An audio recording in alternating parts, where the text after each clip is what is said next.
spot before 5 o'clock tomorrow, and you'll be entered into a random giveaway for a free T206 Ty Cobb portrait created by PSA. How many Super Bowls has Tom Brady won? As you know, my other company, Just Collect, found a very rare Ty Cobb with Ty Cobb back in my home state of New Jersey earlier this year.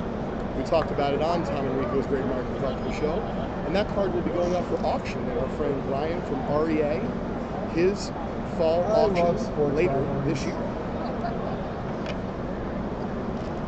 Lou, I feel naked without you on the headset, bud. I hope you're doing well. Excuse me. We're going to show off some of the other big cards. John, do me a favor if you get a chance. I don't know what's in this. It might just be a couple of these cards, maybe some prisms or refractors. I think so, yeah. For this Babe Ruth package. Yeah. I think that would be better, but I mean, if he wants, just let me know, like, whatever he wants to do. So this is the Ernie Banks second year repull, straight from the pack. The Sandlot by one of the players. I'm going to review the other cards that we pulled as well. Who do we have that hasn't answered in a while? Do you have an idea there in the red? Johnny Padres, former pitching great for the Dodgers. NPR hat. Yep. The Great Bambino. Junior Gilliam. Correct. I'm just going to run through these. For a double pack of these, who can tell me another one of his nicknames? So right here in the front. The Babe. Kept it simple. Yeah, absolutely. Real quick, who can tell me one other of his nicknames? Right here on this. It was an unbelievable pack. I heard my roar and my eyeballs popping out of my head. We're You going heard to me in New Jersey. show some more cool stuff now. Lou, I can't wait to talk to you about the pack, bud. That was amazing. Okay. You want to join us? Love these microphones. You want to join? Of course I want to join. These are incredible. Absolutely. So I am joined on the Mike Burkus main stage once again with Leighton Sheldon of VintageBreaks.com and Just Collect. And Just Collect. Leighton, you just did a break, but you also brought some other goodies up here to show. Tell us about the break that you just did live. Well, I'll try to come up with the words that I. You gotta love it. Sure. All right, I'm gonna love this mic. I swear. So that was a once-in-a-lifetime experience. Not just because there's probably not too many other 1955 Bowman Cello packs out there, but listen, I'm a baseball card nerd. This is what I've been doing since I was 7 years old, and I'm pretty sure you're probably the same, based on your enthusiasm for what we do here. 1988 Donruss is my first pack. So mine is, I think it's 85 tops, but my first big purchase, I know exactly what it was. It was a Don Mattingly 1984 Topps rookie for $30. It was from the Route 18 flea market. I even remember the gentleman's name, which I'm going to withhold from this conversation. And I remember debating with my parents back and forth about my lawn money, which I basically saved on. We used to call it the sheet in my house. My dad didn't give me money when I did my chores. We'd write down how much I was owed, almost like a bank account. And then when it came time for purchases of baseball cards, I would be able to, afford what I was looking for. Okay. So I don't know if you know this, but right now we are doing our Vintage Breaks PSA show while we're live here at the National. No one told me this. You're a guest. There's 17,000 things going on, and they forgot to tell me the most important one. Well, nonetheless, we're thrilled to have you on here, and like I said, kind of getting back to the way that I got started. It was really just out of the love for what we do and for the fun of it. And so to just be able to open that pack was great. To pull the Ernie Banks second year and a few cards that made great PSA 9 was amazing. And when our buddy Mike, our breaker, said, "Lee, you're excited," I really thought the way the pack was running collation-wise, we saw a few of the cards we got twice, which was not uncommon back then. So I just naturally thought, you know what, it's probably another second year Ernie Banks. Great. If it's centered, even better. It's going to be wonderful. I never thought that's what was going to be on card 19. It was unbelievable. And so when you say that's what was going to be on card 19, let's see what that is in reference to. Check that out. Can I touch it? I'm so worried. So this is which camera's best here? Good.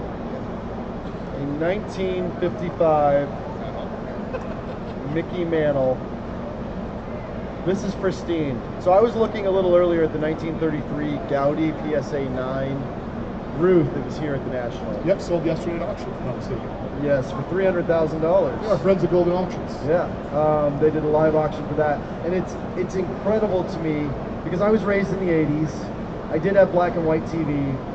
You do see these things, and you don't realize what color was like in the '50s. And that card looked better than most cards I see today. This card, it's just stunning.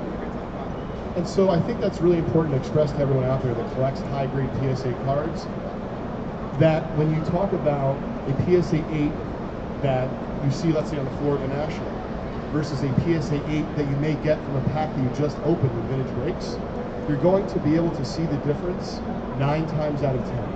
And it's not because the cards that are on the floor are not great. It's because there's something special about uncirculated, just like in coins or stamps. There's something about the look in a comic book that's uncirculated. It's the same thing with baseball cards. Can I ask you a question about that, actually? And I hope Sure. I don't ruin the entire National by asking this question, but I've wondered for a while. I've been to a museum that has a Gutenberg Bible, and that Gutenberg Bible is kept at a precise ... degree number. Sure. And only so much light is let in. Sure. Do you think that sometimes these facilities can have an impact even on an already graded card? So that's something you should ask our friends over at PSA about. My guess is no. However, for example, that very flea market I told you about, a lot of flea markets are outdoors for those that are still around. I know for a fact I remember being 10 years old shopping the Englishtown Flea Market in New Jersey, which was near Englishtown Freehold Raceway track, which is closed, that when folks put out their vintage cards in the sunlight, it was just a matter of time before they would start to turn. So I do think that the sun is a little bit more stronger than the light in here. That being said, I actually can confirm the sun is a lot stronger than the light in here. I'll support you on that one. that being said, I don't know how far you could go.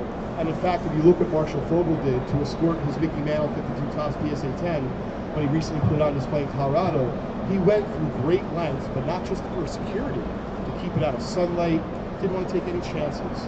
So I would suggest basically, use some common sense, do what you can if you have a high-grade PSA collection to keep it out of the light, keep it away from moisture, and I think that would probably be my best advice. But it's a great question to ask PSA. My guess, though, is the light is fine, sunlight not so much. Well, that actually at least goes to support, though. A fresh pack pulled card is unlike any that you can see, really. Just unbelievable. I mean, have you recovered? Are you all right? I'm trying to talk in this somewhat, I wouldn't say monotone, but more calm voice, as I thought I almost lost one or both of my eyeballs with them popping out. Well, literally, the guys at Mojo said it was almost like he was an animated cartoon where, the eyeballs were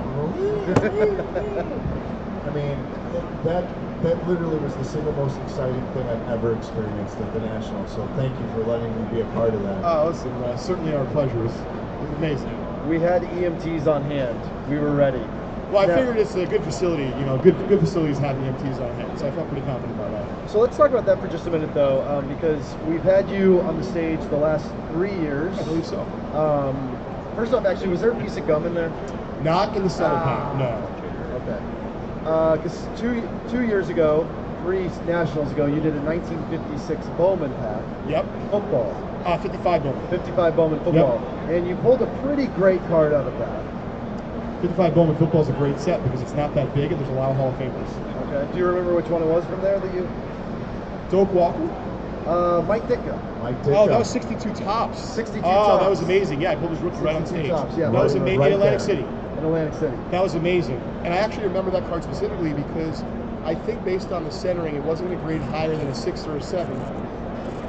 And similar to what I'm saying now, you had never seen a Mike Ditka rookie that looked like that before, meaning with that black sheen, it just popped more than I've seen some PSA 8s pop. I'm telling you, after this interview, PSA is going to add light sensitivity as a grading point. Well, but you alluded actually to something that I thought was interesting. Like I said, there should be not a qualifier, but a designation that these cards are uncirculated. So when you say you're working on it, what's involved with that when talking to the grading companies? Sure. So let's be specific. There are friends at PSA. Right. And for whatever it's worth, I'm talking extensively to Joe Orlando about it. And the reality of it is this. You have to make sure that it's for something super duper special. And I got to tell you, I couldn't think of anything better than starting with this Mickey Mantle. Absolutely. So you can bet your bottom dollar that I'm done here. Before I pack up our booths for today, I'll be going over there and trying to get a hold of either Steve Sloan or Joe, obviously submitting it to PSA, and then asking them to be putting on there either VintageBreaks.com polls, Pack Fresh poll with the date, something along those lines. To designate it. Yes. Yeah, absolutely. Because I want, whether it be this collector hangs on to it, whether it be that they want to sell it to me or to us, hint, hint, or to be fair, anyone else, I have to imagine this will be forever known as the 55 Bowman Mickey Mantle, because you're not going to find a better one, even if there's technically a better grade of a 9, let's say that gets an 8.5 and there's a 9. I looked at the pop, there's only 7 9s and 3 10s. Well, even because of the weighted averages of how grading works, there should be significance to the surface of these cards, because, I mean, I've never seen anything like this. never seen anything like it. And we, in the past year, I looked, before I went on stage today, VintageBreaks.com started at the National last year. So our company's only 1 year old. And in the last year, it doesn't include every break that we've done. We just hit 1,000 subscribers on YouTube.com/VintageBreaks yesterday. Nice. And we are just about to cross the 2,000 video threshold, which means if you do the math, for the last 50 weeks, we've been doing 40 vintage breaks a week. A week. Insane. This is the very best pack that we've opened in the last year. And it Amazing. happened Well, that's what I live was- right here at the National Sports Collectors Convention. That's what I was leading into with the 62 break was great. The 56 one was fun. And then last year we had the Wayne Gretzky 3-packs. Yep. Where we could have hit a Wayne Gretzky We rookie. didn't. And we didn't. And this was already incredible with just the Ernie Banks, wasn't it? I really thought we were going to pull a second Ernie Banks the way that Mike was looking at me. The way the doubles were going. And I was content with that. Right, sure. But I want to take a minute to check out not just the Ernie Banks, but there was at least a few cards in this pack that are gradable. Thank you. So amazing. There was only one card with the slightest bit of chipping. A little bit of paper Just loss one or- card. That's it. Everything else literally looks gem mint, other than the center. Yep. So this Jerry Coleman's really nice. This Gromek is really nice. This Junior Gilliam is really nice. This Johnny Padres was really nice. Now remember, I was shocked myself. Oh, I missed that. I think That was the 20th card of the pack. we were all screaming and we missed Well, that's the what Johnny happened. Padres. Everyone forgot about Johnny P. And if you look, it really it borders on a 9, maybe a hair off with the centering top to Might bottom. get a It's certainly a strong qualifier. 8. Yeah. Certainly a strong 8. It's centered well enough for an 8. And then Ernie Banks, I didn't realize it's a condition anomaly in the sense that a PSA 7 shouldn't be worth, when I say shouldn't be, that's how I know it's tough and high grade. For it to be worth about $700 and a 7 means it's really tough. Yeah, I mean, and to reiterate, a conservative estimate on the value of that 55 mantle in the condition that it's in. Thousands. Yeah, I mean, it could go for about $50,000. If it got a it's the right 9, the centering is debatable. Like I said, we're going to talk to our friends over there at PSAcard.com. Well, even the premium of it being packed cold is what I'm saying. I mean, It's there's gonna be so a much going for it. Unbelievable. Everyone saw it. Everyone will be able to witness it forever on, in internet history. Yep. And if you have the money, that's the card that you should buy. Yeah. Because I can tell you that on the floor of the National, I did see, and I'm certainly going to look to see what the price is. There's one other 55 Bowman pack, but not a Cello. There's a wax pack out there. Maybe it has our name on it. I don't Maybe know. it has We'll see. your name We'll on it. see. Yeah, We'll see. absolutely. Well, and let me ask you that. You did say for the money, if you're going to get one of the cards, but what?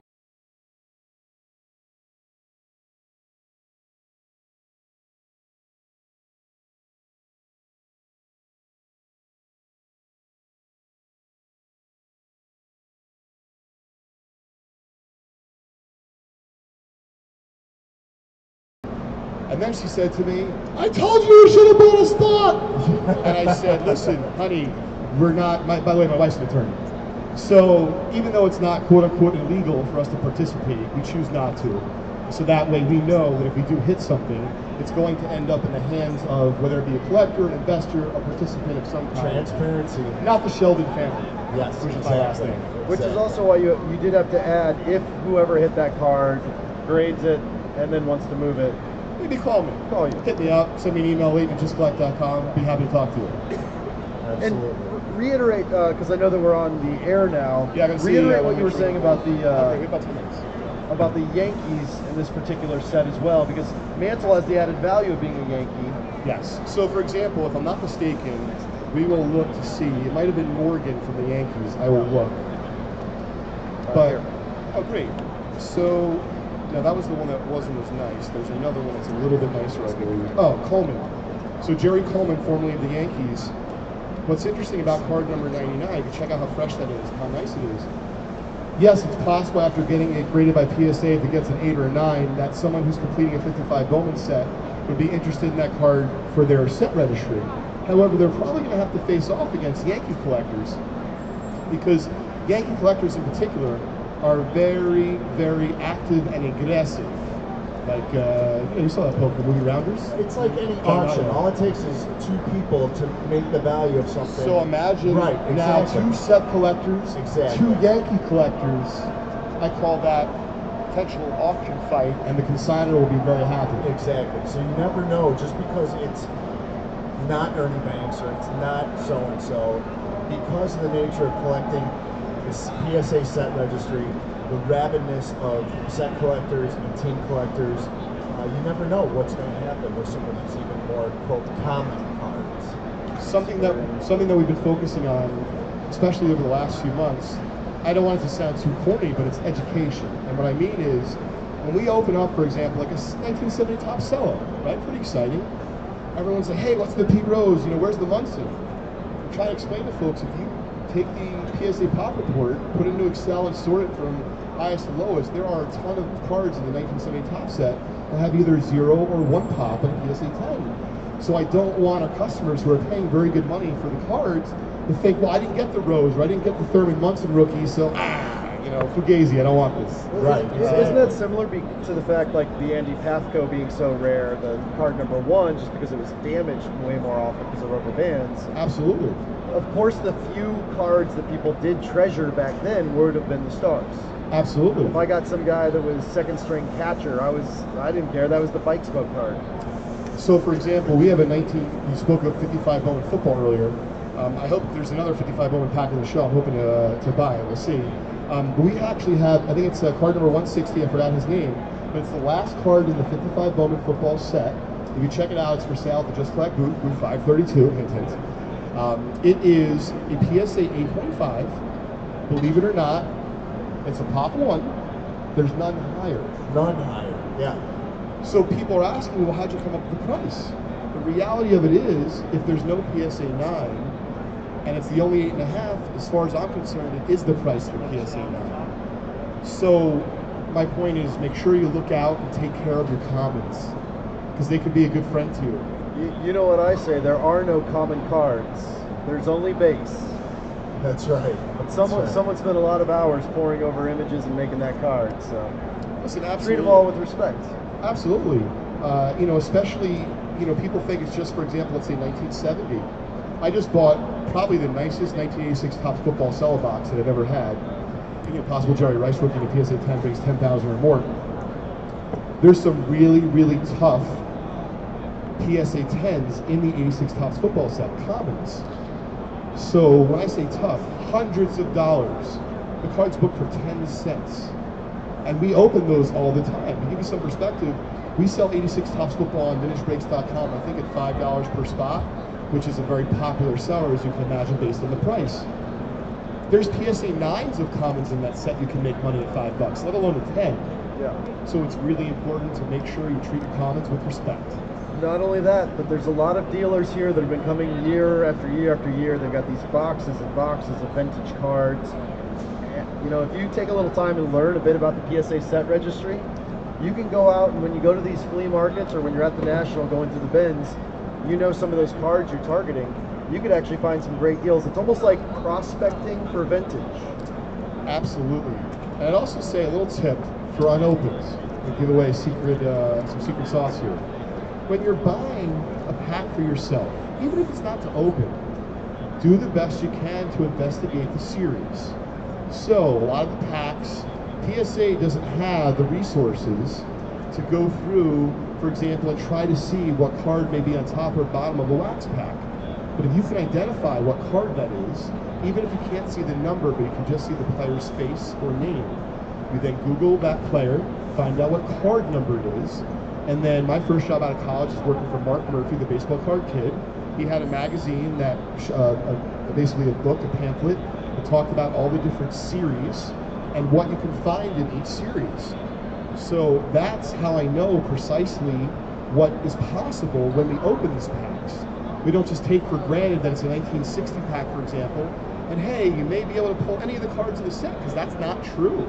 The way that they issued cards back then were by series, generally, until 1973. 73 high numbers, and then 74 baseball, all 1 year. Yep. So up until then, the pack-out process was actually very, not sequential, but at least the series was consistent in the pack-out process. Absolutely. Up until mid-1973. Yep. So I know we only have about another minute or two. We get out some t-shirts, which is great. I'm going to put the trivia question on you, because it seems like you've been asking a bunch and you're full of them. We're going to ask our audience a trivia question, and the first person to get that right is going to get a $10 break credit to vintagebreaks.com. And all they have to do... 1986 tops. Football spots, exactly. 2 chances with Jerry Rice rookie, which, by the way, once again, PSA 10 Jerry Rice rookie brings 10,000 plus, and you get a chance for $5. Yeah. That's what I love what I do with Vintage Breaks. Or what's something that you have in the $20 range? Like you get halfway there on buying into a bigger break. Absolutely. So let's see what we got for $20. Oh, so we have a 1970 Topps baseball cello pack right now, 6 series. That's $35 a spot. Scratch the $10. Let's give out a free spot in that. Ooh. What? You said 1970? 1970 6 series. Possible series. Willie Mays PSA 10 brings 75 hunch. Wow. So we are going to give out a free spot in 2 minutes Vintage left. Breaks. What? Yeah, 2 minutes left. Okay, Vintage Breaks. 1970. There's so much going on. I'm processing this Willie Mays 1970 Topps Cello Pack Series 6. Yep, I got it all right. on the website. On the website, we're going to give out a free spot right Thank now. you. We need a This I'm great gonna keep. vintage trivia question, Rob. We need a great vintage trivia question for the audience. I am going to defer to you because I only did vintage trivia I would let questions him. for Mickey Mantle records. He comes up with vintage questions on the I think I'm going to keep it pretty simple. This is a very easy one, especially for those that are left over from watching the pack. What card number in the pack was the mantle that we pulled? 90. There you go.